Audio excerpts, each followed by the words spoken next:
Hey hello hello hello everyone, I hope তোমরা সবাই খুব ভালো আছো। আমি একদম ভালো নেই। অনেক দিন পর ভিডিও নিয়ে এসেছি, বহু পুরনো ভিডিও, যেটা শরীর খারাপের চাপে ভয়েস ওভার দেওয়াও হয়নি, ভিডিওটা পোস্টও করা হয়নি। অনেক কিছু রান্না করব আজকে, সারা দিনের ব্লগটা করেছি তোমাদের জন্য। হয়েছে আমার ভাইরাল ফিভার। এখন এই ভাইরাল ফিভারটা থেকে সবাই খুব সাবধানে থেকো, বিকজ প্রচণ্ড বাজে রকমের এই ভাইরাল ফিভারটা। কোভিডের সময় যেমন গা হাত পায়ে ব্যথা হচ্ছে ভাই, সেই রকম ব্যথা। আর আমার রান্না করতে করতে খাওয়া একটা বদ অভ্যেস, তো আমি রান্না করতে করতে খাচ্ছিলাম। আর এই মাঝখানে যে ভীষণ গরম পড়েছিল, এটা সেই গরমের সময়কারই ব্লগটা। তো এখন আমি অনেক দিন আছি এখানে, মানে তারামার বাড়িতে, মানে পূজার বাড়িতে আর কি। বেশ কদিন হয়েছে, কারণ প্রথমে এসেছিলাম আমার গুচি, আমার ছোটো মেয়ের ভ্যাকসিনের জন্য। তারপরে ভ্যাকসিন করিয়ে চলে যাওয়ার কথা ছিল, কিন্তু ছিল পূর্ণিমা, শনিবারে। তো তারামার স্নান ছিল, তো তারামার স্নান করিয়েছিলাম। আর দেখো চুড়িগুলো কেমন হয়েছে অবশ্যই কমেন্টে বলো। ঘেমে চান করে যাচ্ছি এই গরমে রান্না করতে করতে। তো যাই হোক, যেটা বলছিলাম, স্নান করানোর জন্য থেকে গেলাম, থেকে গিয়ে তারপরে আবার স্নান করানো হলো যেদিন, মানে শনিবার থেকে আমার জ্বর শুরু হয়েছে। 3 দিন আমি বিছানা থেকে উঠতে পারিনি, শুধু ঘুমিয়েছি, খেতেও পারিনি। আর সত্যি কথা বলতে, মানে এ বাড়িতে থাকলে, মানে তারামার বাড়িতে থাকলে ছোটো বৌদি মানে এতটাই রান্না বান্না সব কিছু করে দেয়, কিছু করতে হয় না, মুখের গোড়ায় খাবার সব সময় ছোটো বৌদি দেয়, সেই সকালে চা হোক আর যাই হোক না কেন। তো বাট খেতে পারিনি 3 দিন, সত্যি খেতে পারিনি, খুব কষ্ট গেছে। কিন্তু ওই আর কি রেস্টে ছিলাম, এখনও আছি।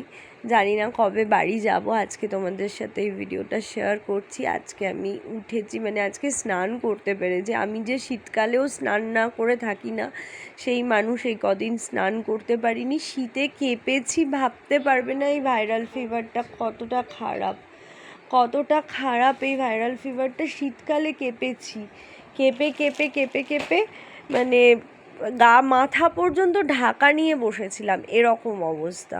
তো খুব সাবধান করে দিচ্ছি তোমাদের সবাইকে, সবাই সাবধানে থাকবে, যেন নিজেদের খেয়াল রেখো, যত্নে রেখো নিজেদেরকে, কারণ কোনো রকমভাবে যেন এই ভাইরাল ফিভারটা না হয়। মানে আমার খুব কম হয় ভাইরাল ফিভার, সেই কোভিডের পর বোধহয় আমার এরকম বাজেভাবে জ্বর হয়েছিল।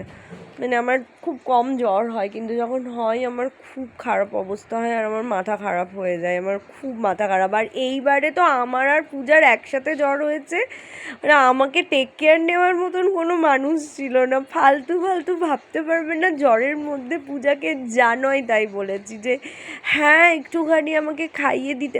ওকে কে খাইয়ে দেয় তার ঠিক নেই, ও নাকি আমাকে খাইয়ে দেবে, আমার আশা। আর সারা জ্বরে আমি শুধু মা মা করে কেঁদেছি, জানো তো। জানি ভিডিও আলাদা, ভয়েস ওভার আলাদা দিচ্ছি, বাট আমার মনের কথাগুলো তোমাদের সাথে শেয়ার করলাম।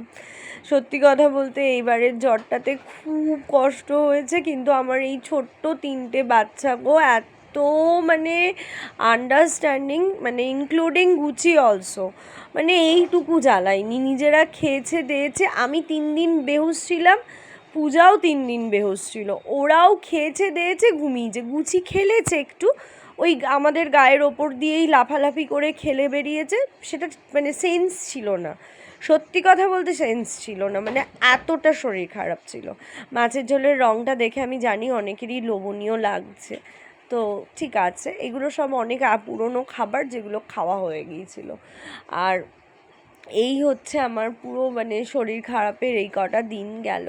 আর আমার শরীর খারাপ হওয়াটা খুব স্বাভাবিক, এক তো রোদে গরমে রান্না করা, তারপরে দেখো কটার সময়, দুপুর 2:15-20 ছাদে গিয়ে ও ঘুরে বেড়াচ্ছে ভাই।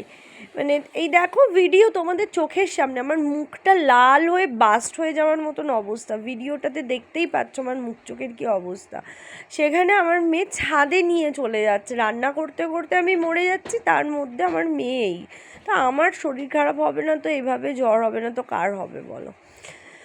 তো যাই হোক, এই হলো পুরো কাহিনী। তোমরা সবাই সাবধানে থেকো, ঠান্ডা গরম করো না, সর্দি গরমি হয় না যেন তোমাদের।